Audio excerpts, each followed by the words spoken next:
The war in Gaza has put new perspective on the Muslim holy month of Ramadan, now in its third week. The United Nations says that a staggering 85% of the population there is now displaced by violence with very little access to food at a time when Muslims fast from sunrise to sunset. The UN warns at least 500,000 Palestinians are now at risk of famine. Imtiaz Tayeb and CBS News Gaza producer Marwan Al-Ghul have the story of one displaced family trying to maintain their faith and traditions despite the immense hardships of war. For Fahad Abu Al-Khair, this is not the life he ever dreamt for his family.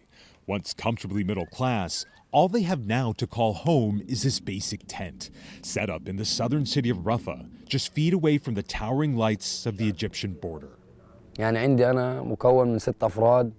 I have 6 people in my family, Abu Al-Khair says, my wife and children, and how we are living is not a life. Before the October 7th Hamas attacks, Abu Al-Khair was one of the few Palestinians from Gaza able to secure a rare permit to work inside Israel. But since the Israeli military launched its retaliatory assault and cut off most aid, he's had to move his family 4 times just to survive. All we have now is a few cups, plates, and a pot to cook with, he says. It's hardly enough for anyone to live with, let alone feed our children. Despite the immense hardships, the Abu Al-Khair family has not lost their faith. Ramadan and fasting is special to them. So before they begin their day of abstaining from food and drink from sunrise to sunset, they gather for a pre-dawn meal. All they have to eat are a few pieces of bread and a sweet sesame paste. Maybe a meal enough for one person, but not a family. The day-long fast is now underway, but Abu Al-Khair can't rest. He has to spend his day searching for food he can barely afford. Costs have skyrocketed across southern Gaza, and what little food is available is often out of reach. Even a bunch of green onions had to be haggled over. Abu Al-Khair carries with him just a bag of juice and some vegetables as he makes his way back to his tent before sunset. Inside, the family has had to find other ways of surviving. His wife Fahima built a wood-fired oven inside their tent to try and earn money by selling bread.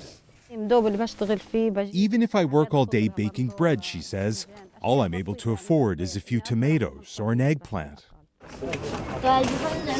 Even with her daughter helping, Fahima says it's a struggle. We can only bake over a fire, she says, but I feel like our entire life is in flames. As the family gathers to break their fast, they can't. Cooking on the floor of a tent is slow and difficult. But Abu Al-Khair's family is patient, and more than an hour after sunset, they were finally able to share a meal. We live in a tent set up on the sand. We eat food that, as you can see, we can barely cook, he says. We live only with God's mercy. That deep sense of faith is felt by so many Palestinians across Gaza. In what remains of a mosque destroyed by Israeli shelling, Muslims gather to pray late into the evening. Children play nearby with lights made from salvaged wires, while others with traditional Ramadan lanterns, symbols of hope that even amidst such darkness, there is still light. For CBS Mornings, I'm Imtiaz Tayeb. Ooh, harsh reminder of what so many people are going through. And that's what it is. And, you know, we hear these stories and these statistics, but when you see what a family's going through from where they came and now they're in that position, they can't even believe themselves. This war has so many different levels and layers to it that people really don't understand. Yeah, it was nice to see that moment of joy there with the children and the lit wires, kind of a rare moment there in this context.